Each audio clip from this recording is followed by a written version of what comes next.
Coast Guard, Key West. Coast Guard, Key West. This is the shrimp trawler Taurus. Coast Guard, Key West. Coast Guard, Key West. Come back, over. Fishing vessel Taurus, this is Coast Guard, Key West. Read you loud and clear. Go ahead, Captain. An American shrimp trawler working the waters along the Florida Straits normally has a good catch. But today, just as dawn broke over the Caribbean, Have snagged heavy object in our nets. Looks like a torpedo.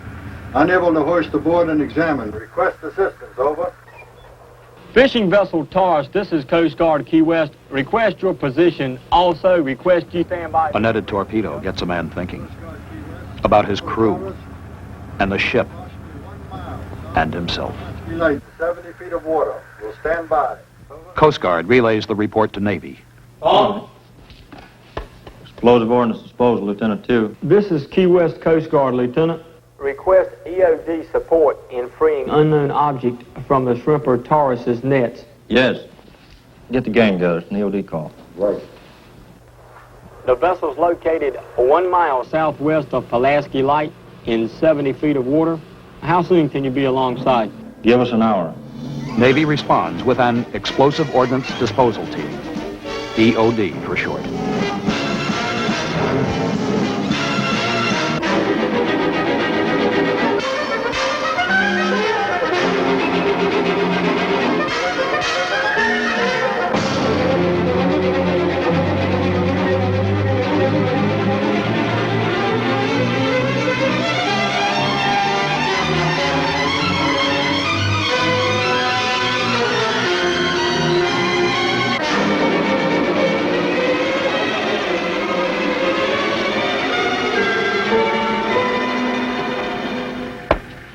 Hey, what do you say? Hey, buddy. Lieutenant Vail, officer in charge. Glad to know you. Glad to meet you. Looks like we got a torpedo there in the net.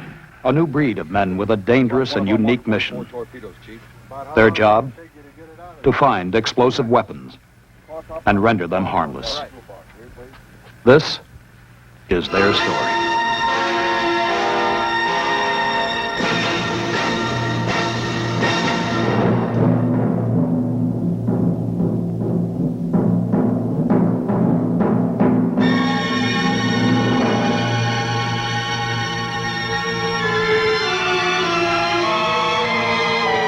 Navy bomb squads start their training at the Underwater Swimmer School at Key West, Florida.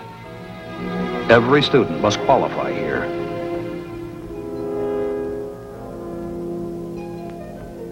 They learn about first aid, safety, marine geology, and how the ocean bottom plays its part in navigation. Expert instructors lead the students through this unpredictable environment of inner space. They will find the beauty of deep water, enjoy its fun, and experience its dangers. They will be taught what it means to be an underwater team.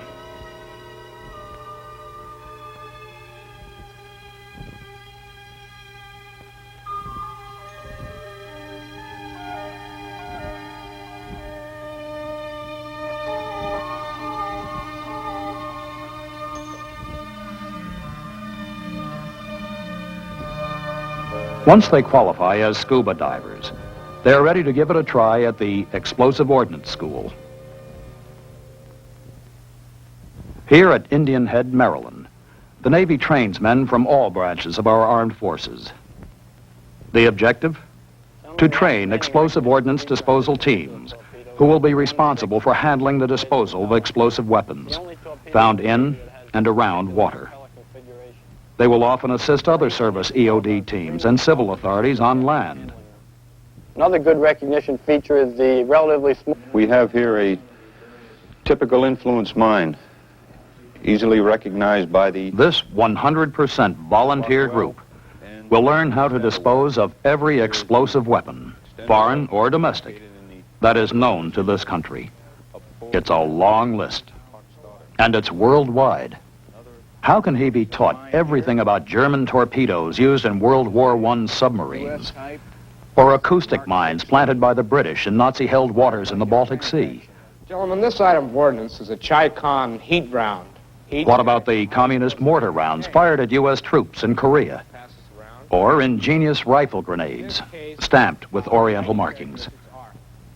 20 different countries make landmines. They are as different as the countries themselves. An unbelievable collection of booby traps, concealed grenades, and bombs made at home. And children's toys, ingenuity under the Christmas tree. Yes, these are all real. This pretty doll is smiling through enough TNT to wipe out a squad of men. Bomb Squad students get a new look at life here. They learn that certain countries design their weapons in certain ways. They study the architecture of explosive devices. A glance at a weapon can tell them the country of origin, the brand name, and the year it was made. Let's take a walk over there and take a look at our Falcon missile. Like music and architecture, a nation's personality is blended into the way it designs its explosive fuse.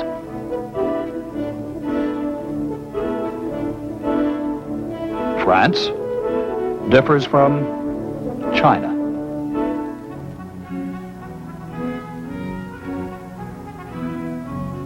Italian fuses reveal their heritage.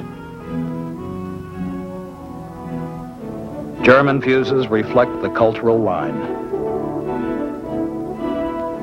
England has its precise style. And so does the USA. After enough study, one gets a feel for this business. It's not just a matter of learning the identity of the weapon. It's a matter of anticipating what to expect and learning the skill to render the weapon harmless.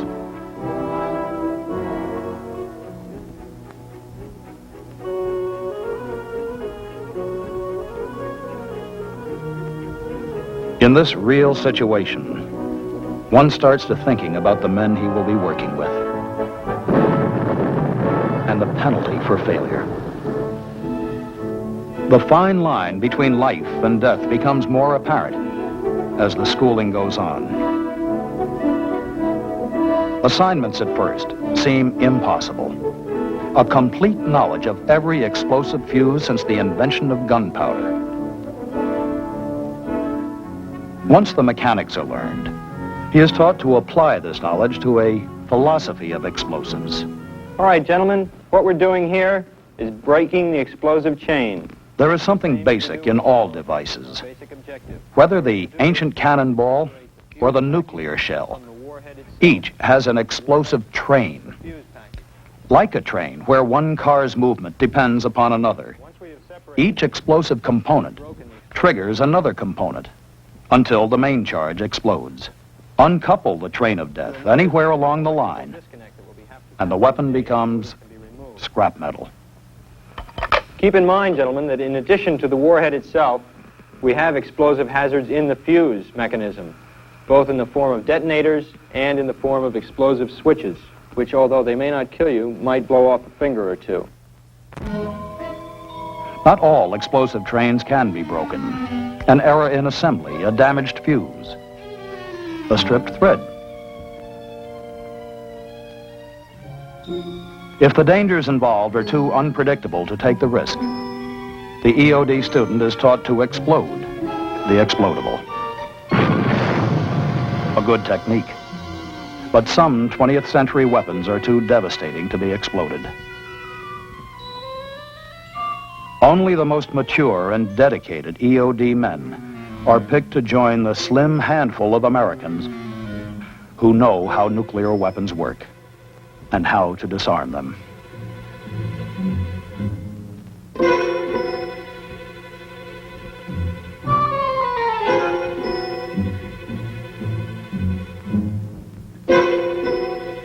Today, the nuclear weapon. Yesterday, the cannonball. Most people think of it as a solid ball of iron.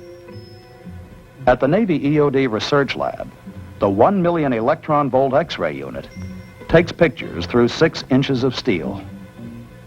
Inside this cannonball are mini balls, pellets of iron embedded in an explosive that could blow up at any time.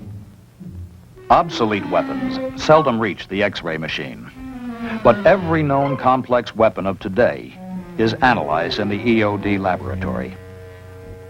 Chief, this looks like a VT fuse, vane-operated, as you can see it. A modern projectile fuse may have more than 100 parts, around which are hidden over 30 explosive packages. See in that third X-ray, we might be able to remove the booster by use of pliers or unscrewing of the using a lathe. After the X-ray reveals the destructive internal system, the fuse must be dismantled and studied in detail. An extremely dangerous job. A job for one man, the laboratory disassembly expert. Working alone with tools he has designed himself, he carefully machines his way into and around the hard steel of the new explosive fuse. Combining the artistry of a diamond cutter with a surgeon's skill, he has worked 13 years at his profession without a serious mistake. The inert fuse is mated back with its weapon. Every step viewed and studied with television cameras and recorded on videotape. With complete tag. Complete tag on it. All the critical information goes into a render-safe procedure that becomes a part of the regular training program and a new EOD manual that will be sent to every bomb squad throughout the world. M709, gotcha. With other writing on it, I believe it should be photographed for further inspection. The laboratory also analyzes each new American weapon, from its initial design to the delivery of the first production model. Sophistication in weapons of destruction has led to sophistication in methods of prevention. With the help of manufacturers and other military services, exotic new tools and unusual disarming procedures are constantly being developed by the Navy EOD lab. Indication as to whether the arming circuit has been activated. Any questions? The new universal tool is checked out in a pressure tank that can simulate underseas environment anywhere in the world to an ocean depth of 450 feet if need be.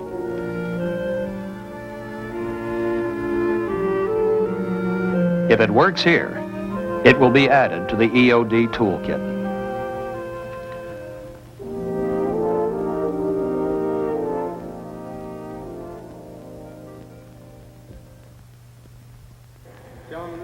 This is not just an indoor swimming pool. It is a modern training tank, icy cold and 36 feet deep. I want you to bend on the flotation gear to the ordnance.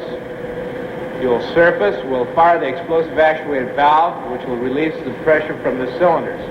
The cylinders will fill the flotation bladder, and the ordnance will come to the surface, and we'll bring it in. In this environment, the student finds that what he was able to do so easily in the classroom is now strangely awkward, mysteriously different.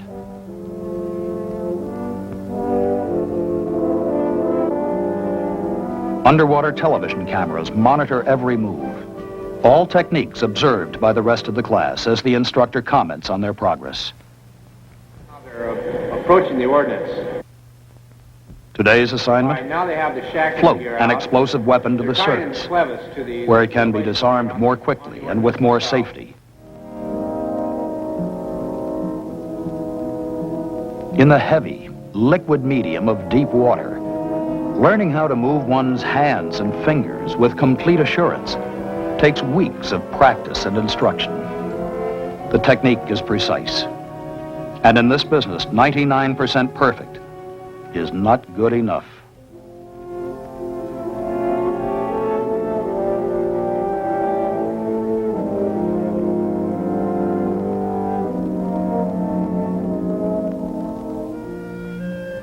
You notice they have completed tying it in.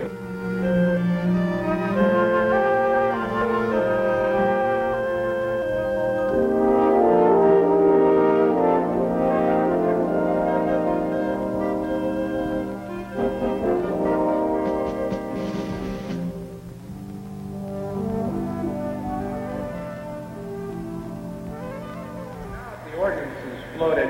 We've inflated the flotation bladder. The ordnance is buoyant. We can do one or two things.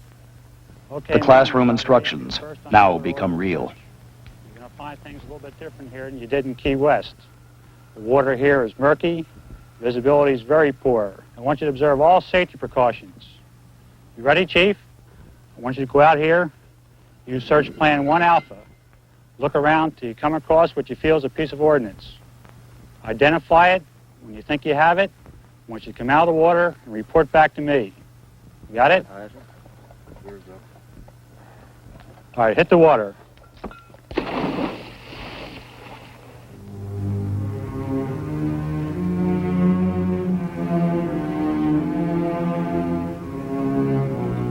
Once you find your ordnance, take it easy, cool. Look it over. What is it? Be sure. If it's a torpedo, how many blades does it have? Count them. Be sure.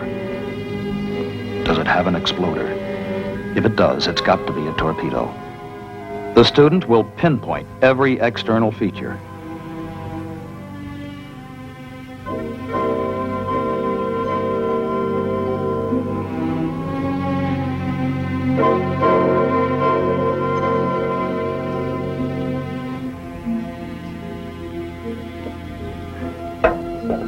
Well, Chief, how'd you make out? Just fine, sir. Mark 44 Mod 0 torpedo. He's been taught. He's trained. Next man, saddle up. He's ready. 2,000 hours of study. Courses hammered in the hard chair of the classroom or in the soft illusion of a sea environment. All carefully designed to develop the steady hand, the cool head, and a very special knowledge of marine biology, basic electronics, shark defense, and right down to underwater first aid. A teaching system that molds a team that can function underwater, think under stress, locate a dangerous weapon and safely disarm it. 6 long months and 1 piece of paper. Now they are ready for their first duty assignment with the fleet. A Navy bomb squad consists of 1 officer and 2 enlisted men. A 3-man task force with a half-ton of equipment.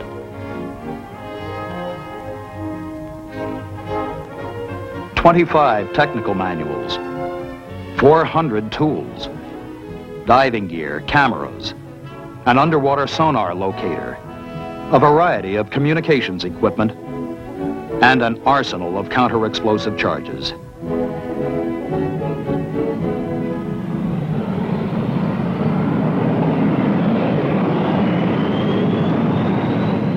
EOD teams see action on ammunition ships, Polaris submarine tenders, ships with special ordnance capabilities, or attack and anti-submarine warfare carriers.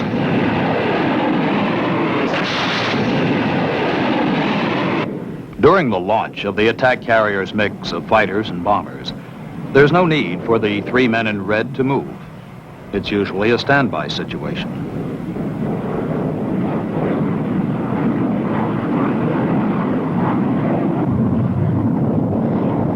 When the planes return from their mission, the team stationed aft is ready for any emergency.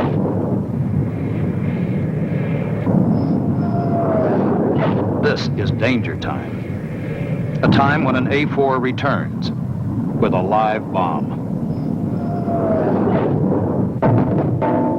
The moment of truth for the EOD team has arrived. Each man knows the other is an expert. This confidence in working together makes a team. And for a few tense moments, they are the most important men aboard.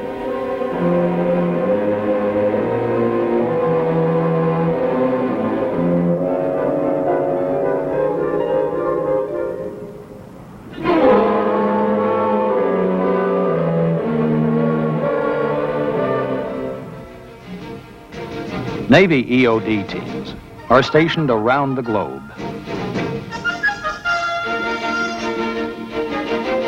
They search for enemy explosives that are frequently attached to anchored vessels.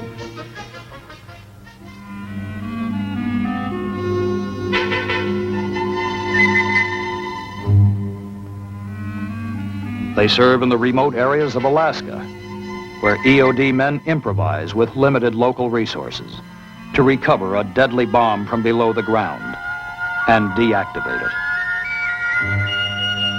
They work with a variety of modern submersibles in recovering dangerous ordnance from the depths of our sea lanes.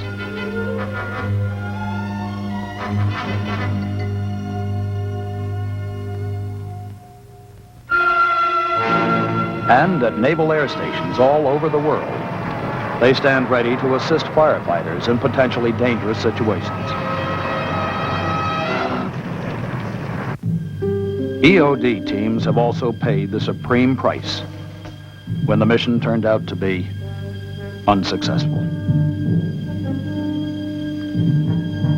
At least once each day, somewhere in the fleet, an EOD team faces the challenge to disarm an explosive device. Today, the quiet, unpublished drama played out beyond public view is as unusual as it is routine. Locate one lost underwater mine. Render it safe.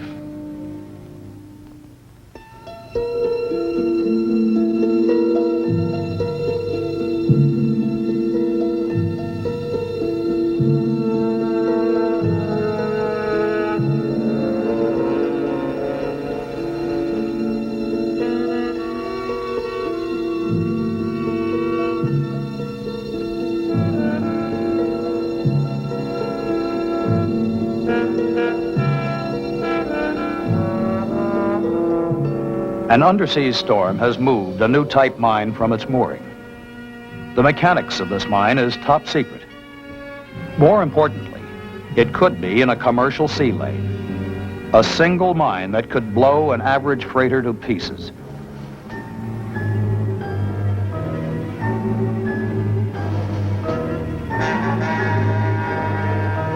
Okay, Bob, you have the sonar, right? Good. So locate this thing. I want you to get it buoyed off right away. I want to know where you are in the item as soon as possible. Clark, if necessary, you hit it with a universal device.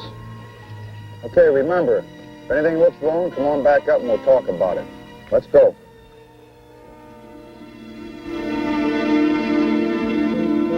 The procedure is scientific. Each man confident that teamwork will be the difference between life and death.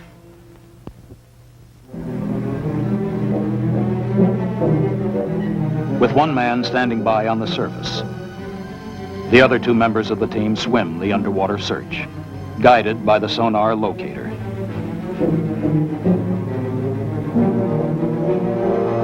Objective: one large black mine in the murky water. Depth unknown.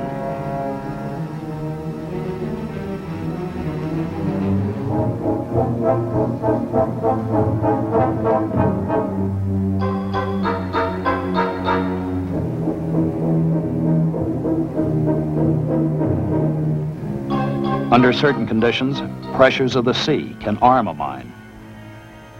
This mine is somewhere near 130 feet, snagged to the rocky bottom. Armed, dangerous.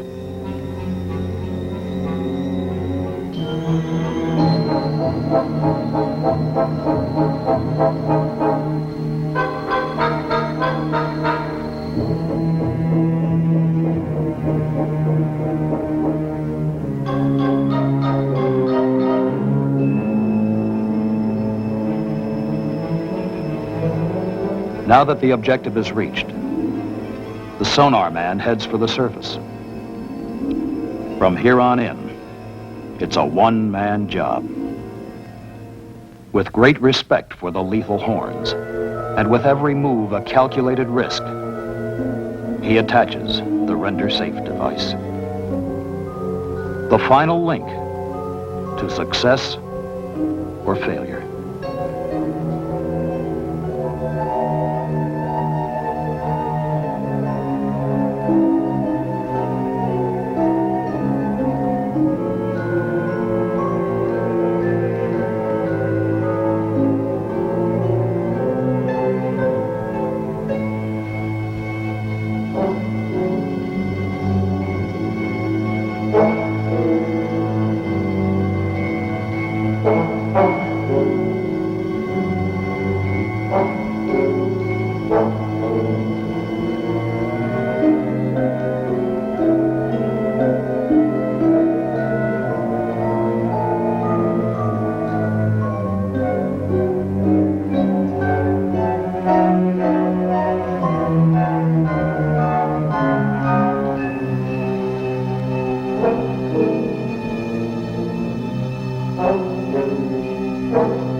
success. The payoff for 6 months of training and the backup of a multi-million-dollar lab. In a sense, it's all in a day's work. 3 men have matched wits with a mine at the very threshold of explosion, and have won. Men whose skill, training, and teamwork make them more than a match for any bomb, anywhere in the world.